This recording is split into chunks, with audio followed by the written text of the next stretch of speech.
O Senhor esteja convosco. Ele está no meio de nós. Proclamação do Evangelho de Jesus Cristo segundo Marcos. Glória a vós, Senhor. Naquele tempo, João disse a Jesus: Mestre, vimos um homem expulsar demônios em teu nome, mas nós o proibimos porque ele não nos segue.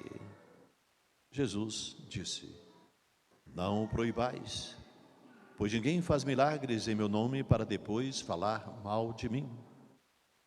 Que não é contra nós, é a nosso favor.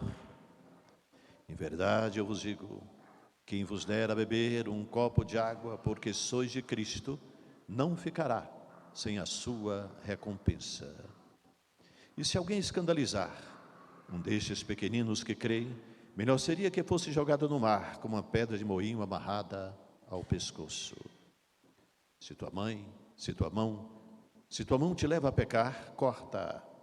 É melhor entrar na vida sem uma das mãos do que, tendo as duas, ir para o inferno, para o fogo que nunca se extingue. Se teu pé te leva a pecar, corta-o. É melhor entrar na vida sem um dos pés do que, tendo os dois, ser jogado no inferno.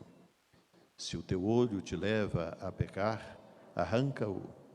É melhor entrar no reino de Deus com um olho só do que, tendo os dois, ser jogado no inferno, onde o verme deles não morre e o fogo não se apaga. Palavra da salvação. Glória a vós, Senhor. Assentados.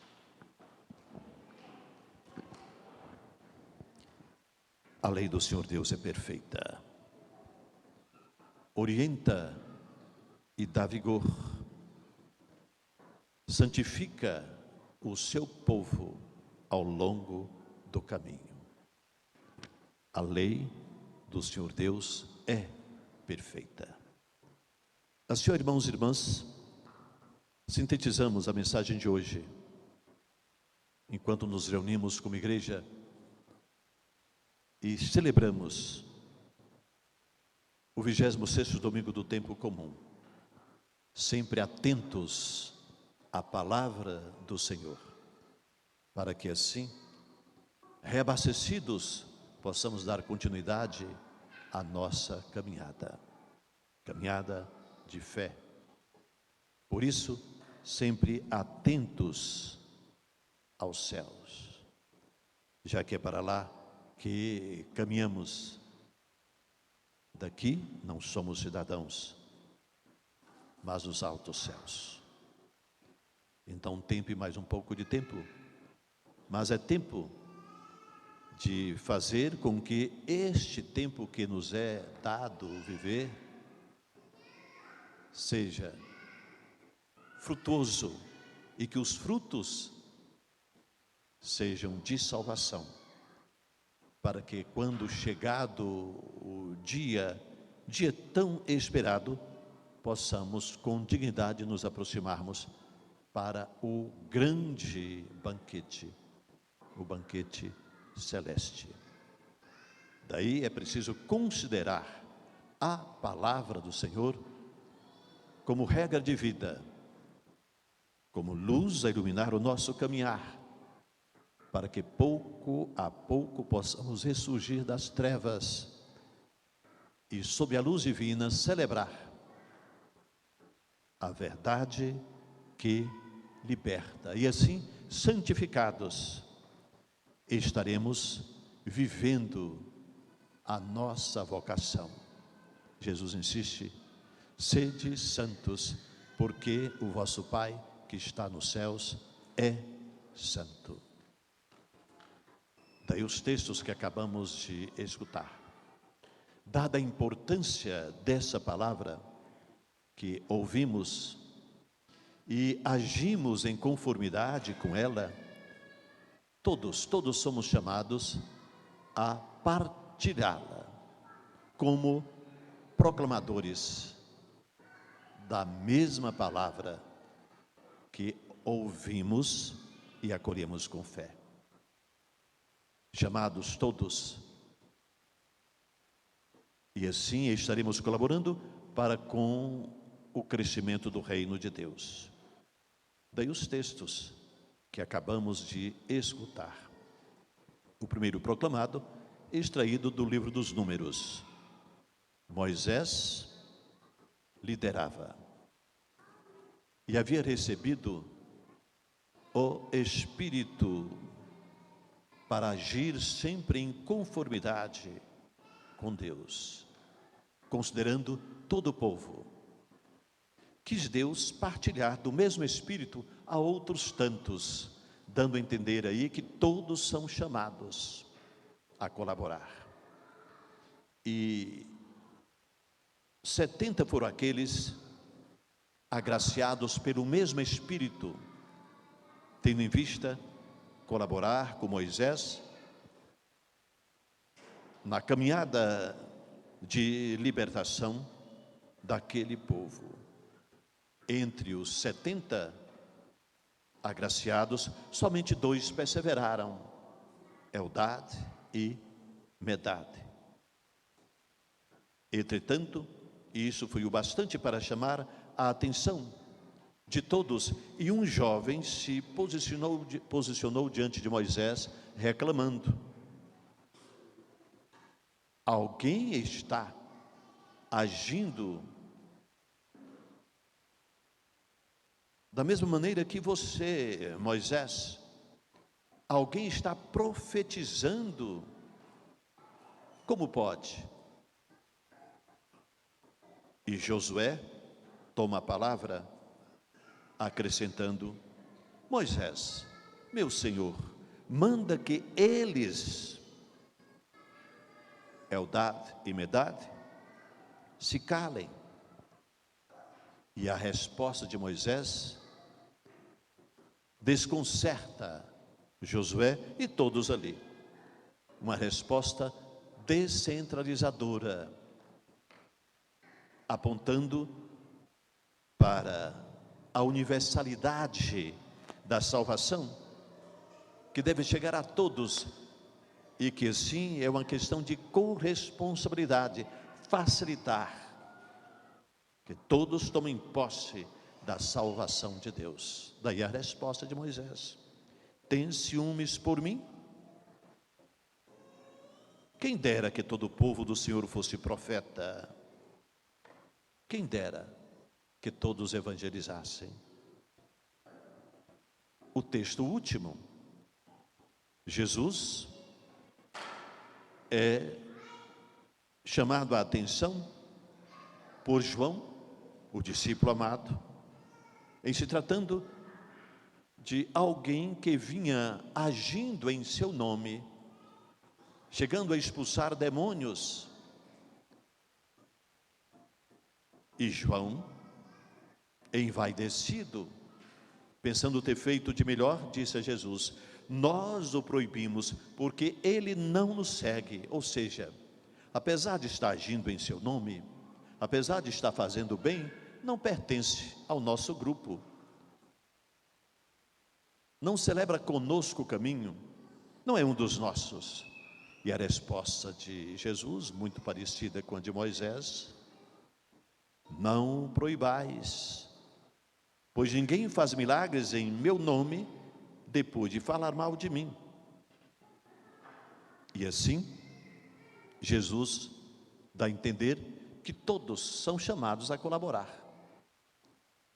Não somente o Papa é chamado a evangelizar, não somente os bispos são chamados a evangelizar, não somente os sacerdotes são chamados a proclamar a boa nova do reino, não somente os ministros ordenados, mas todo o povo, todos nós, evangelizados, somos chamados a evangelizar. E isso a partir de casa.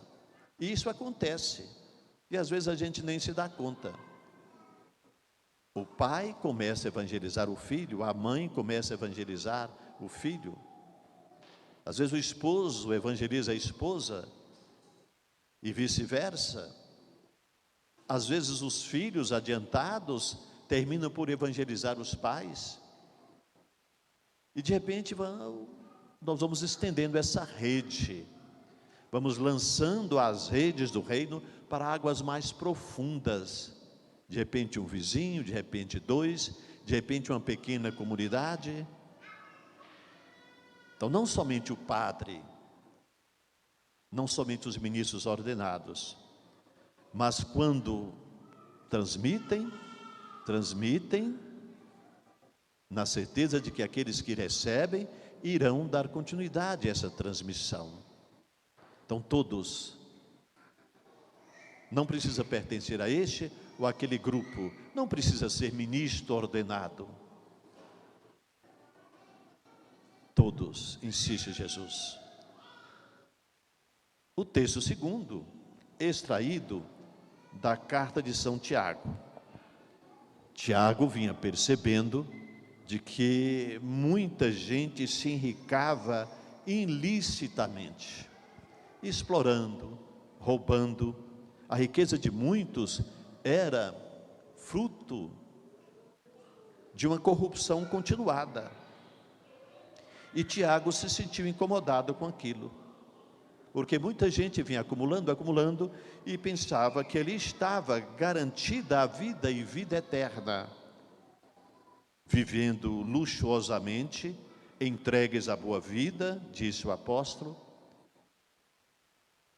E de repente os salários não vinham sendo pagos, aqueles ceifavam e nada recebiam, e clamaram, disse Tiago, e os clamores chegaram aos ouvidos do Senhor. E o apóstolo então insiste: amontoastes tesouros nos últimos dias, e provoca conversão.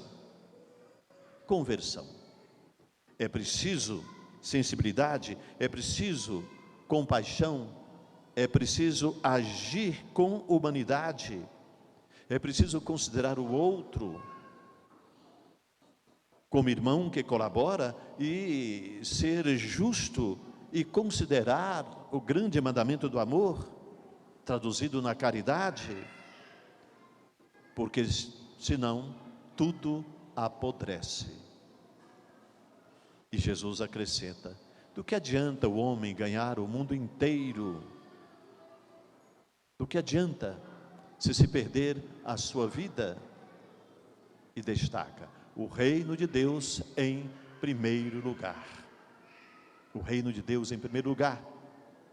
E mais adiante: e tudo mais lhe será acrescentado.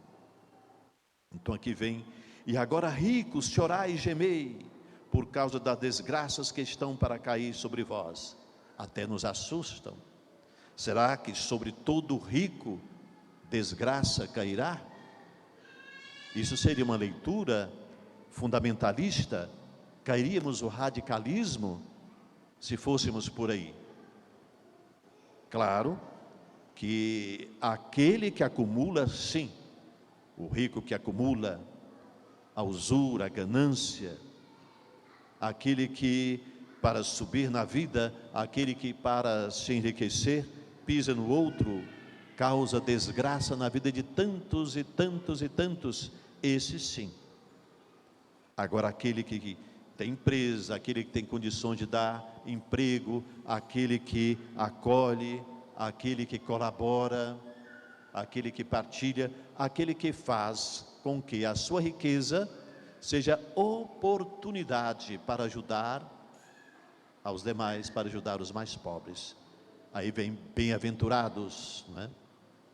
Bem-aventurados aqueles que são tomados pelo Espírito de Deus, porque saberão fazer uso das coisas aqui e seguir, na certeza de que por aqui de passagem é preciso garantir o céu, e garantir o céu passa pela caridade, passa pelo modo amoroso de agir uns com os outros.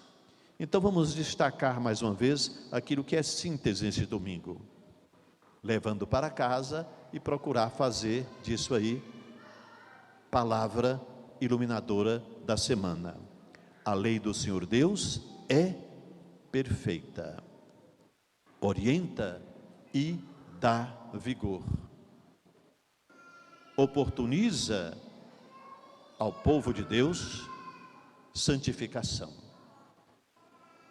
E a partir daí, verifiquemos até que ponto temos acolhido esta palavra e permitido que essa palavra tenha realmente iluminado o nosso caminhar. A lei do Senhor Deus é perfeita. Orienta e dá vigor e nos santifica enquanto peregrinos na fé. Que assim seja. Amém. Amém. Fiquemos em pé.